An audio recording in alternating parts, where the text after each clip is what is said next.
L'informatique a révolutionné un petit peu le service. Voilà, on a basculé sur l'informatique il y a 6 ans. J'ai pratiqué un art martial pendant quelques années avec beaucoup de médecine traditionnelle chinoise. Ça donne un autre point de vue sur les choses. Moi, j'ai fêté mon bac avec ma maman qui avait le diplôme d'infirmière. Bonjour à tous et bienvenue dans ce nouvel épisode de Grad Talks. Grad Talks, vous le savez, c'est notre podcast chez Grad Santé qui vous permet de rencontrer les différents formateurs et les membres de notre comité scientifique. J'ai la chance aujourd'hui de recevoir Jérôme Mangotte, qui est infirmier. Jérôme, bonjour. Bonjour. Donc, tu es infirmier en réa à Carcassonne, à l'hôpital. Oui, tout à fait. Tu as fait chez nous une formation qui s'appelle Soins infirmiers et surveillance des patients sous perfusion dans ce studio. Oui. Et surtout, tu fais une mise à jour un petit peu de cette formation qui a déjà existé chez Grad et que on met à jour régulièrement pour pouvoir mieux correspondre aux actualités. Exactement.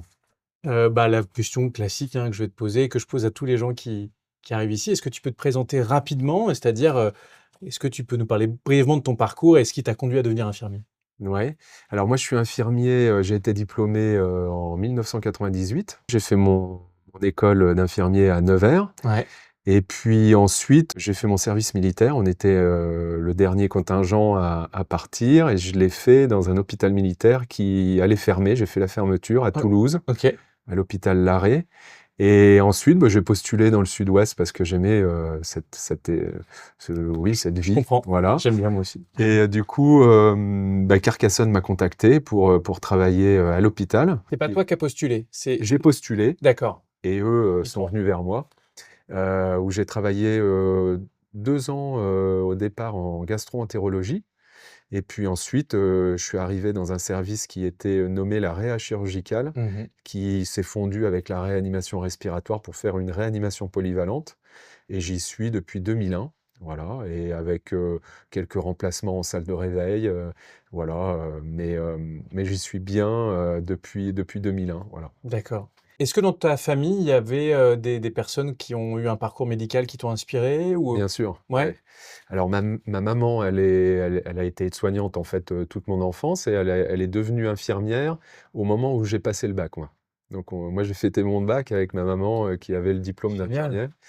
Et voilà, donc oui, j'ai été bercé en fait par les histoires, oui, par les horaires, enfin voilà. Donc je connaissais bien le milieu et forcément ça a compté. Tu t'es projeté dans ce métier-là, Oui, parce que ça aurait pu être l'inverse, ça aurait pu être, elle aurait pu te transmettre quelque chose de de négatif, ouais. négatif, elle aurait pu te dire que c'est compliqué. Ouais, il n'y avait pas que du positif, hein, parce que des fois, il y a des Noëls où elle n'était pas là, et bon, voilà, mais c'est tout le bonheur qui l'animait qui me. Il y avait une certaine passion peut-être? Ouais, c'est ça, ouais.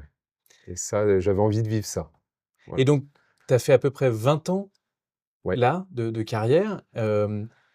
Qu'est-ce qui te motive encore aujourd'hui? Parce que c'est quand même un métier qui est hyper exigeant. De ce que je comprends, tu fais les nuits, beaucoup. Là, Oui. tu es sur une longue période où tu vas faire des nuits. Ouais, c'est ça. Comment ça se passe pour être encore motivé et pouvoir continuer? Alors, déjà parce que j'aime ce que je fais, Mhm.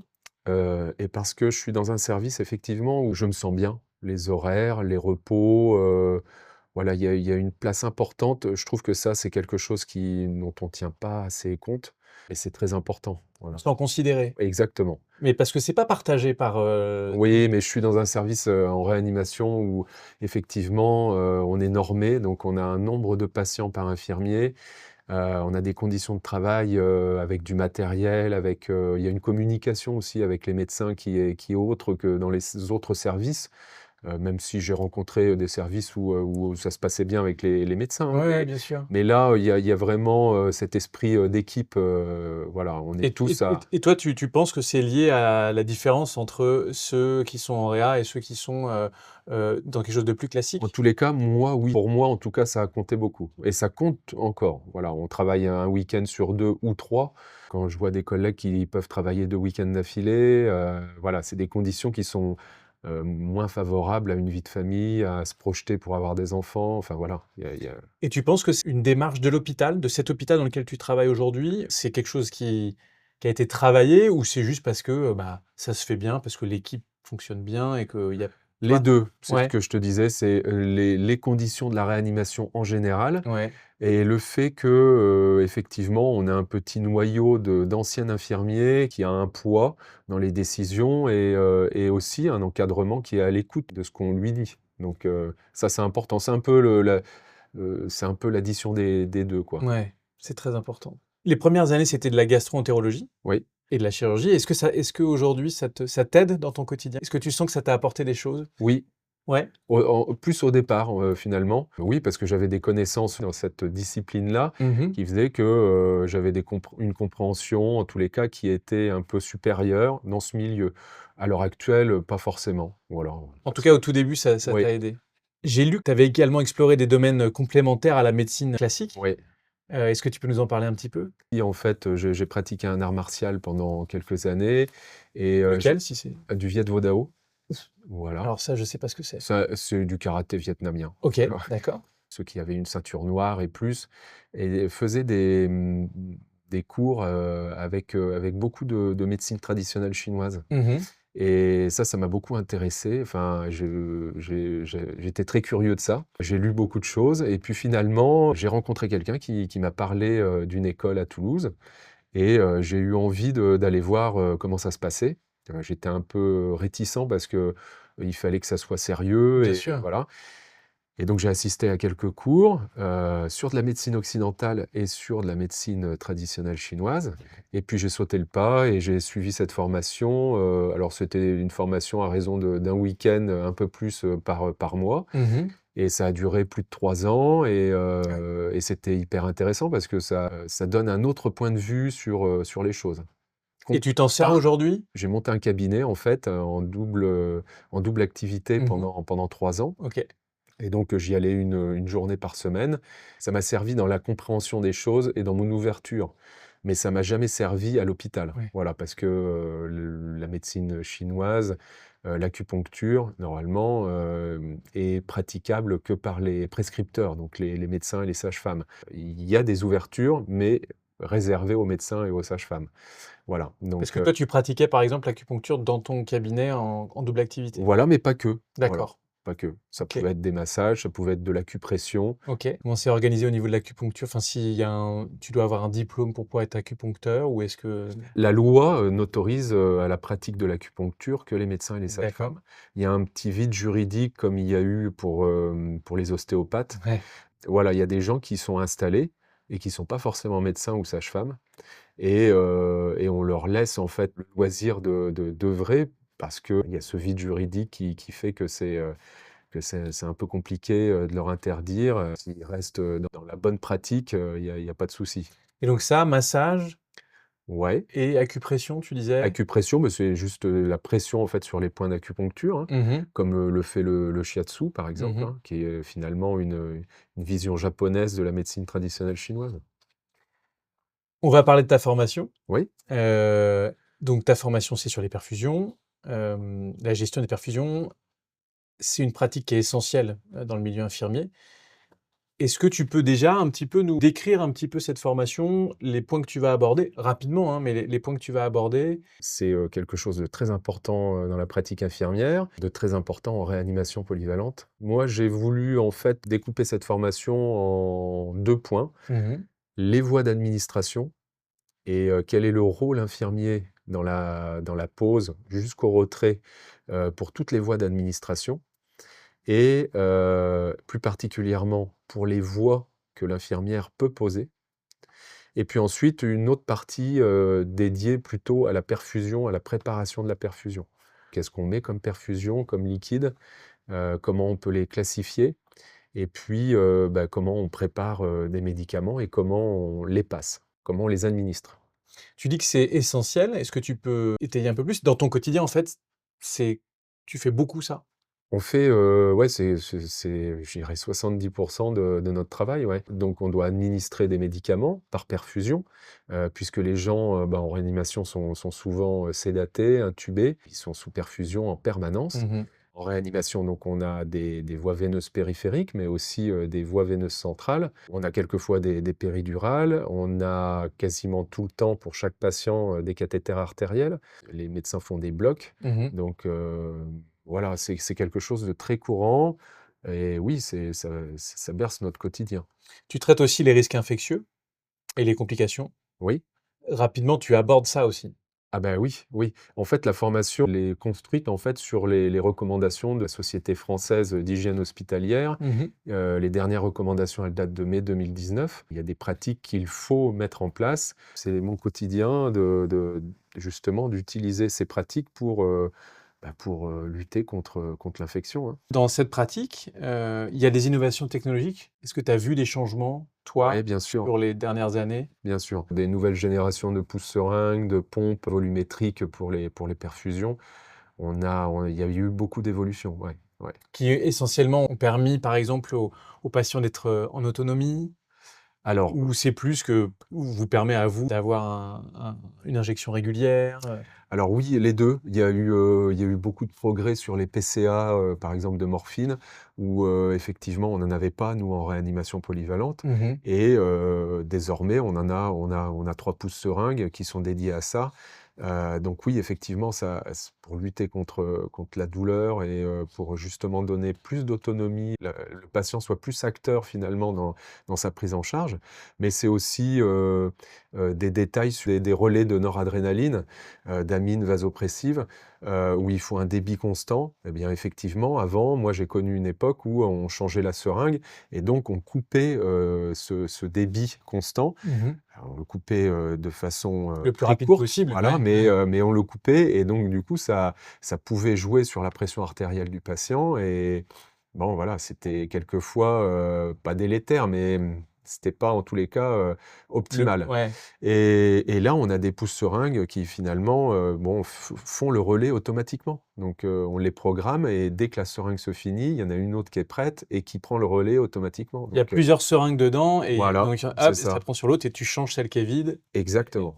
Sans que ça joue, sur le débit, donc ça, c'est des choses que j'ai vues s'installer et qui sont très intéressantes, par exemple. c'est quoi les aspects techniques les plus délicats, tu trouves? C'est quoi les moments les plus délicats, les moments où vraiment, tu te dis: «Ouah, là, c'est compliqué»? Est-ce qu'il y a des actes que tu trouves, beaucoup plus compliqués que les autres et ou sur lesquels tu es encore, en train de te questionner? Là où c'est compliqué, c'est quand on doit, poser une voie veineuse périphérique à quelqu'un qui a un capital veineux néant. Mmh. Donc là, oui, effectivement, il y a une pression parce qu'on sait qu'on doit passer des médicaments, on sait que c'est urgent et il va falloir, Falloir la trouver. trouver Mmh. et donc forcément, dès qu'il y a une pression, mais c'est pareil pour les médecins, quand il faut intuber quelqu'un qui est difficile à intuber ou quand il faut placer pour eux une voie veineuse centrale et on sait qu'il y a des risques à la placer à tel endroit, forcément ça rend, le geste un peu plus délicat. Je pensais aux bébés aussi, quand tu as des très jeunes Alors moi j'ai pas patients. de j'ai Tu pas de pas jeunes non, non, patients? non. On ne peut pas accueillir Ouais, d'enfants en dessous de 16 ans.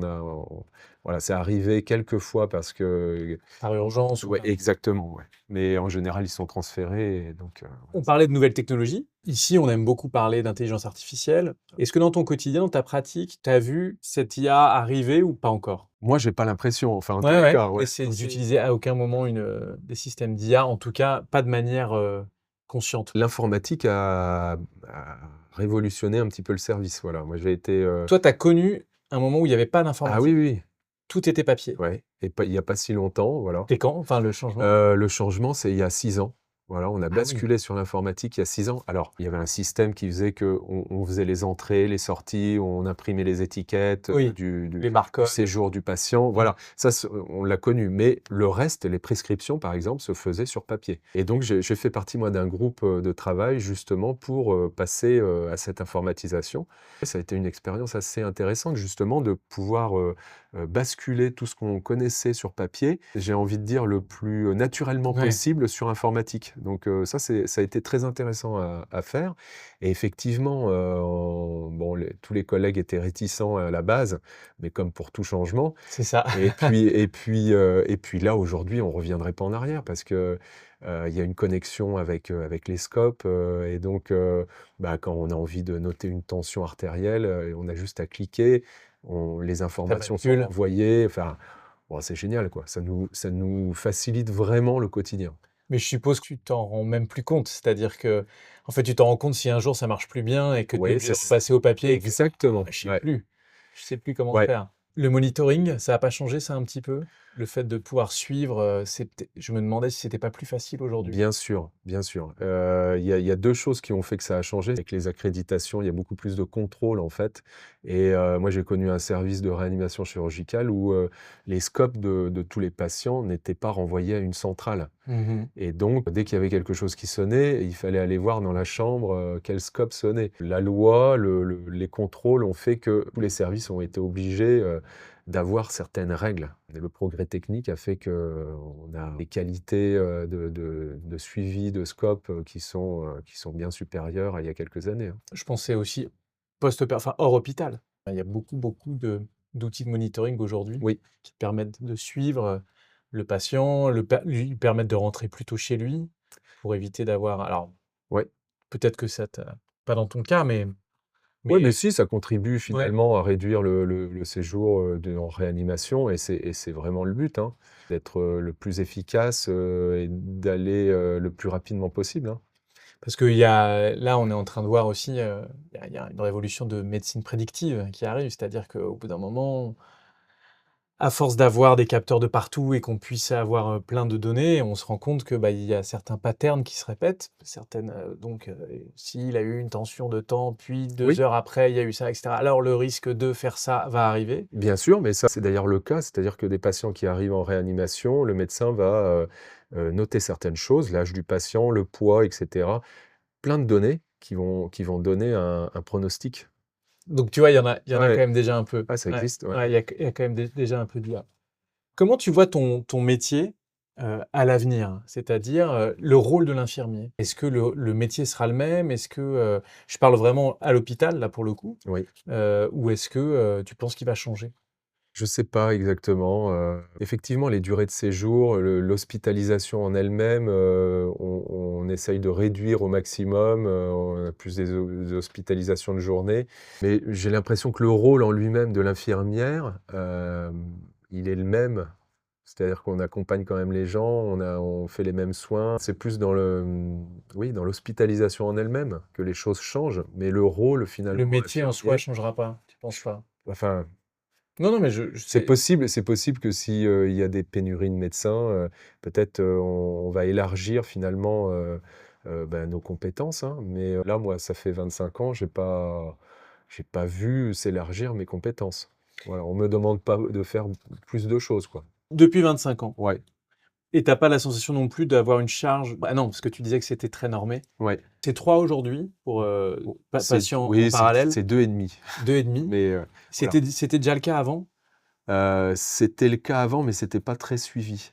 Voilà, c'est-à-dire OK. que ça nous est arrivé de dépasser, ce nombre-là et il y avait moins de contrôle, il y avait moins voilà. À l'heure actuelle, si pour 2 infirmiers, on a 7 patients, c'est fini, on va transférer un patient. S'il y a un infirmier qui est pas là, on va fermer des lits momentanément, mais, enfin voilà, ça va jusque-là. Mmh. C'était pas le cas, moi, quand j'ai débuté. Quand j'ai débuté, il fallait tenir et voilà.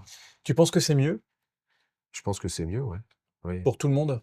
bah, oui. Ouais. Non, parce qu'on pourrait se dire, bah, Oui, prenez-en un de plus, oui, c'est un et c'est une personne qui est en souffrance et donc il oui. faut la prendre tout de suite, mais c'est Oui, sauf que si j'ai 4 patients et il y en a 2 qui vont, très, très mal au même moment et j'ai mon collègue, c'est pareil, je pourrais pas être à 2 endroits à la fois et si, ça a été normé, c'est parce que, finalement, il y a des gens qui ont réfléchi quand même sur ce qui était, intéressant ou pas, enfin ce qui était le mieux. ouais Donc dans l'absolu, oui, je trouve que c'est mieux. et c'est pas pour le coup, c'est pas toi qui t'occupes de cette régulation pour savoir si combien il y Non? en a ou pas, mais je pense que ça doit être très difficile de dire: «Bah non, on prend pas». Oui, enfin, quand le service est plein et qu'on a quelqu'un qui est pour la réanimation, bah, au médecin, de faire en sorte que si on a un patient qui est plus réanimatoire ou qui, bah, il peut aller on a un service de surveillance continue qui travaille avec la réanimation, donc on tourne sur ces 2 services.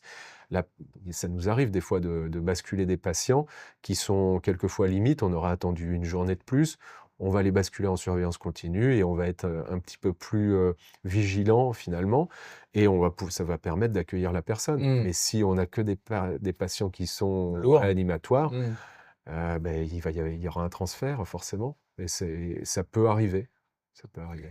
C'est quoi ton quotidien Est-ce que tu peux nous décrire une semaine type? J'ai rarement des gens qui travaillent, autant de nuits, que toi. Ouais. Donc tu peux nous décrire un petit peu ta semaine type? Alors nous, on travaille dans le service, on tourne tous entre le jour et la nuit. S'il y a des gens qui veulent Oui. faire plus de nuit, ils en font plus comme je fais actuellement. Ça m'est arrivé quelques fois moi, dans le passé, où j'ai passé 1 ou 2 années à la nuit et puis après ça convenait plus trop et voilà. Nos semaines en fait, sur 2 semaines par exemple, on va avoir une grosse semaine où on va faire lundi, mardi, on travaille en 12 heures. Donc on va faire lundi, mardi, on a mercredi, jeudi en repos et on va travailler vendredi, samedi, dimanche. OK, Et la semaine d'après, on a ensuite le lundi, mardi en repos et on va travailler mercredi, jeudi et on aura notre vendredi, samedi, dimanche en repos. d'accord. Ça, c'est, les 2 semaines, grandes et petites semaines, Tout le temps, enfin, c'est un peu un cycle comme tout le ça? temps Ouais. et la plupart du temps, au bout de 3, 4 semaines, on a une semaine de repos complète. Parce que tu as Récupération. fait un certain nombre d'heures et C'est que ça OK. et à peu près, sur une année, on va faire, 124 jours et 118 nuits si on reste à la nuit.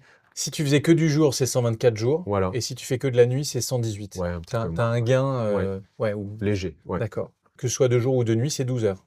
Oui. Tu te sens pas un peu à l'écart de la vie sociale en travaillant de nuit comme ça, tout le temps? Quelquefois parce que, bah, la vie continue, mais après ça, c'est une habitude, Et donc c'est oh 19 h 7 h. Tu rentres chez toi, tu dors? exactement. Tu te lèves vers quelle heure en Moi, général? en général, je me lève vers 14 heures, mais il y a des nuits où il y a plus d'activité et quelquefois, ça m'arrive de dormir jusqu'à 16 heures et puis il y a des fois, c'est je me réveille à midi donc Ouais. l'idéal pour moi, c'est d'avoir quand même, minimum 6 heures, 6-7 heures de sommeil. Tu te sens pas en carence de sommeil?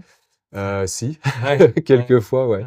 Et d'un point de vue plus personnel, autour de toi, c'est pas trop impactant, justement d'avoir ce rythme-là? J'ai 2 filles qui sont grandes, j'ai la dernière, elle va passer le brevet, donc elle a moins besoin quand même Mmh. que je sois présent. C'est plus facile effectivement, plus petite, j'y allais un peu à reculons à faire les nuits, donc Mmh. j'en faisais beaucoup moins et Mmh. voilà, il y a des moments en fait dans ta vie, familiale qui font que, bah, c'est plus facile de les faire. Tu sens que ça, c'est compris par tes collègues? Vous vous dites: «Bah oui, bah là, Ouais, maintenant mes enfants sont plus grands, donc moi bien je prends sûr. plus de nuit, toi tu as des gamins qui sont plus petits». Exactement. J'ai des collègues qui, là, ont des enfants qui sont en bas âge et bah, oui, c'est plus compliqué pour elles, mais c'est pas grave, c'est un espèce de cycle. C'est pour ça que c'est intéressant dans une équipe, pour moi, d'avoir des gens qui sont jeunes, des gens qui sont moins jeunes. C'est hyper important parce qu'on n'a pas tous Bien sûr. les mêmes obligations. C'est bien justement de mixer. Si on n'avait qu'une équipe de jeunes avec les mêmes conditions, et ben, on est vite bloqué, quoi.